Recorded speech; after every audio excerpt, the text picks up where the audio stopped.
University మంచి భవిష్యత్తు కోసం తెలుగు విద్యార్థులు ఇష్టపడే యూనివర్సిటీ. కాల్ 9059052378 9059052379.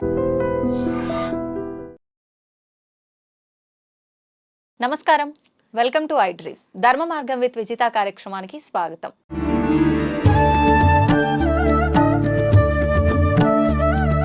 ప్రస్తుతం మనతో పాటు ఉన్నారు ప్రముఖ సామాజిక ఆధ్యాత్మికవేత్త లక్కరాజు నిర్మలమ్మ గారు. అమ్మగారితో మాట్లాడి మరిన్ని ఇంట్రెస్టింగ్ టాపిక్స్ అడిగి తెలుసుకుందాం. మంచి మంచి విషయాలు, మంచి మంచి కబుర్లు మాట్లాడుకుందాం. అమ్మ నమస్తే. నమస్తే మా. నమస్తే. చూడగానే లక్ష్మీదేవిని చూసినట్టు కలకల్లాడుతూ నవ్వుతూ అసలు క్వశ్చన్ ఏం అడగాలో కూడా అయ్యో, నువ్వేమని అడుకోవచ్చు, పర్వాలేదు, నువ్వేం అడిగినా చెప్తాను. మీరు ఒక్క నవ్వు నవ్వగానే కథ అంతా అలా అయిపోయింది. ఇలా నా నవ్వు అంటే నాకు గుర్తొచ్చింది. మానవ హక్కుల సంఘం చంద్రయ్య గారు ఉండేవాళ్ళు. ఏదో మీటింగ్కి నేను పిలిచాను, ఫోన్ చేశాను అంతే, నేను వెళ్ళలేదు. ఆయన ఎవరో కూడా నాకు తెలియదు. ఆయన ఫోన్ నెంబర్ తెలుసు. నేను ఫోన్ చేసి మీరు రండి సార్ అని అన్నాను. ఆయన మీటింగ్లోకి వచ్చి ఏం చెప్తున్నా తెలిసిన, ఆవిడ నవ్వు నన్ను ఆకర్షించింది అన్నాడు. ఆ నవ్వుతో ఆవిడ మాట్లాడే మాటలు విని నేను వచ్చాను అన్నాడు. కాబట్టి అందరికీ ఎందుకో నచ్చుతుంది నాన్న. శంకర్ నారాయణ గారు కూడా చాలా సార్లు అంటాడు, ఆవిడ మనసులో ఎన్ని కష్టాలు ఉంటాయో మాకు తెలియదు, ఇంత మెంటలీ రిటార్డెడ్ స్కూలు, ఆమె గుండెలో ఎన్ని బాధలు ఉన్నాయో మాకు, ఆమె నవ్వుతూ జీవితం హ్యాపీగా గడుపుతుంది, ఆమెంత అదృష్టవంతరాలు లేరు అంటారు. నిజంగా నా నవ్వు అందరూ అంటారు. ఆ నవ్వు మాకు ఇష్టం అని తెలియదు నాన్న.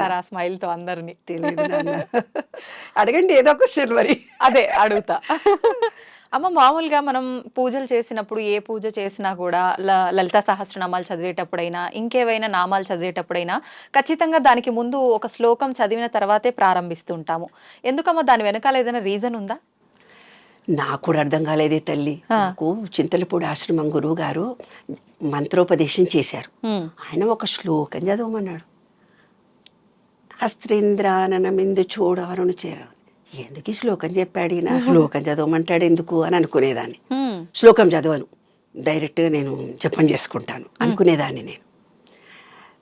తర్వాత నేను ఈ మధ్య రీసెర్చ్ చేసినప్పుడు నాకు తెలిసింది ఏంటి నాన్న అంటే, ఎప్పుడైతే ఈ అనంత విశ్వంలో ఉన్న ఎనర్జీని మన ఎనర్జీ లెవెల్స్కి దగ్గరగా తీసుకొని వచ్చి ఆకర్షించాలి అన్నప్పుడు అదొక ఫీలింగ్తో ఇవ్వాలి.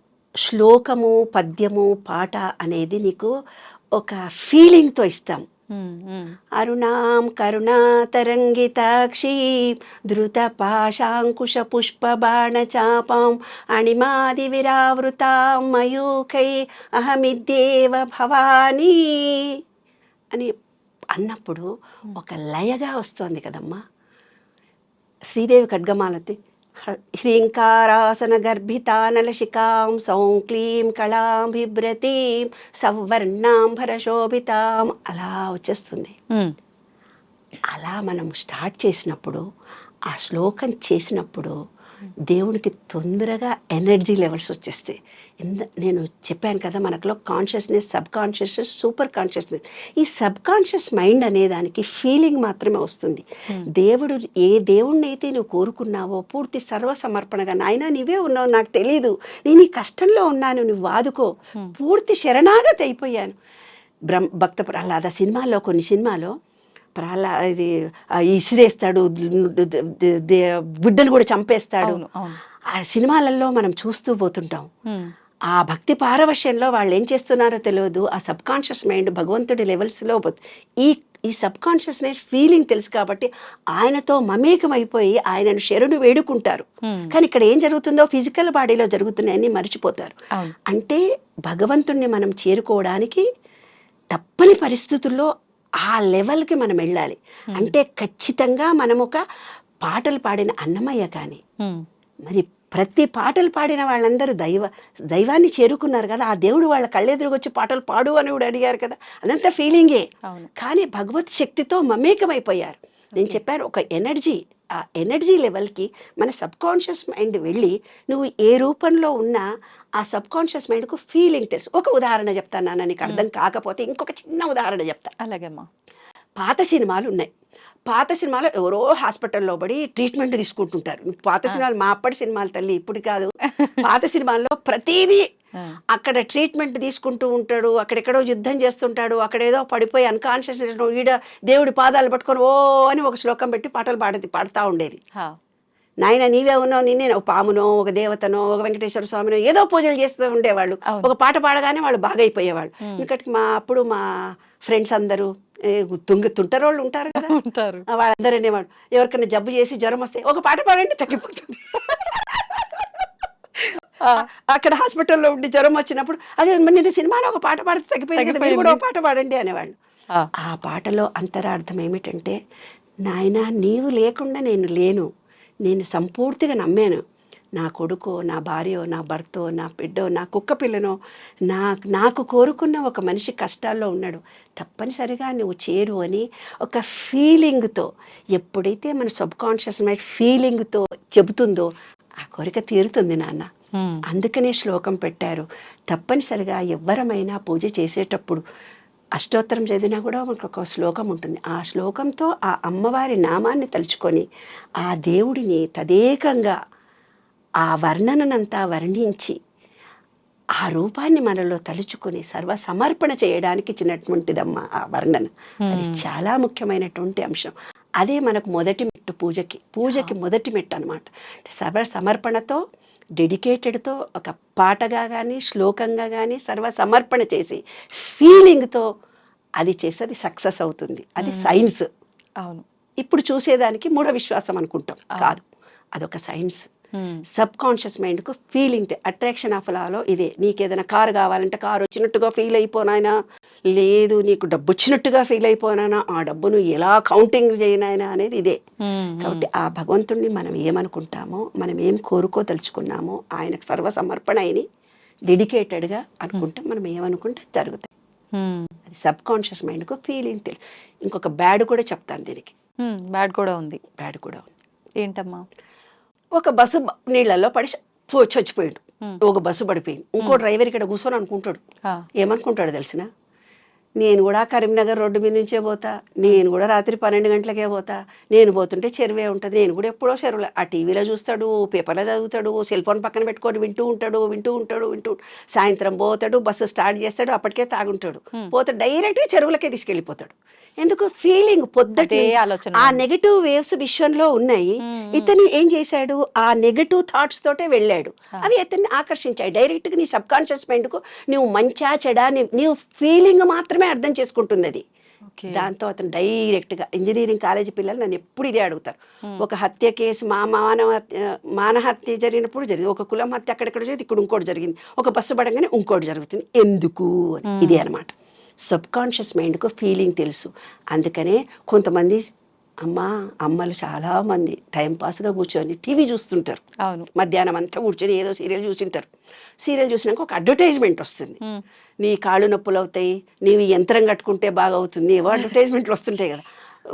అమ్మో నాకు కూడా కాళ్ళ నొప్పులు వస్తాయి, డాక్టర్ దగ్గర పోవాలి, కాళ్ళ నొప్పులు వచ్చినాయి అనుకుంటా ఆ రోజంతా తిరుగుతుంది.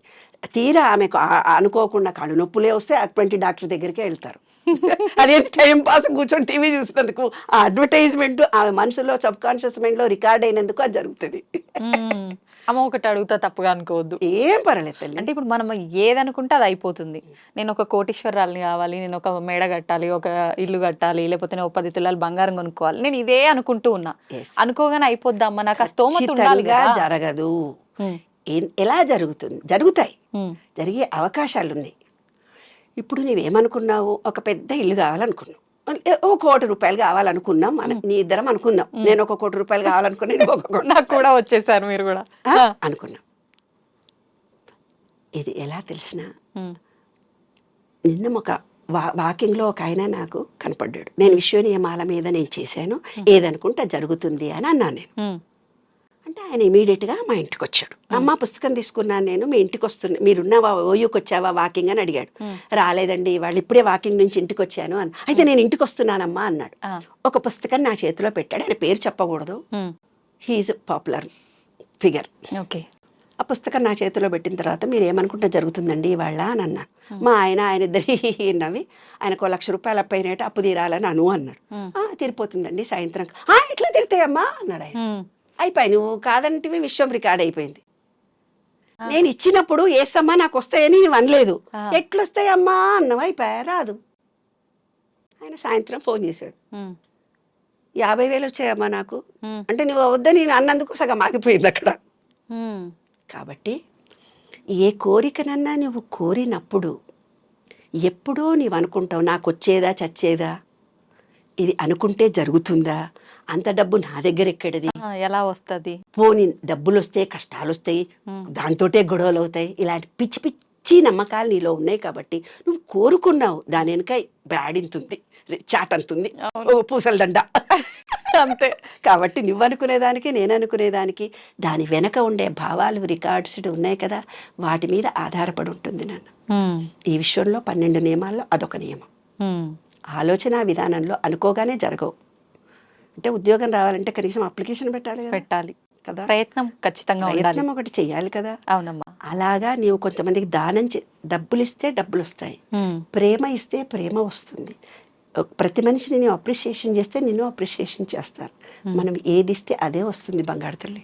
మనం అనుకున్నవన్నీ జరగాలంటే జరగకపోవడానికి కారణాలు మనం ఏర్పరచుకున్న భావాలు, మనం ఏర్పరచుకున్న నమ్మకాలు. ఉద్యోగం వస్తుంది పోనా నేను ఈ హెల్ప్ ఎట్లొస్తుంది అంటే అక్కడే కూర్చొని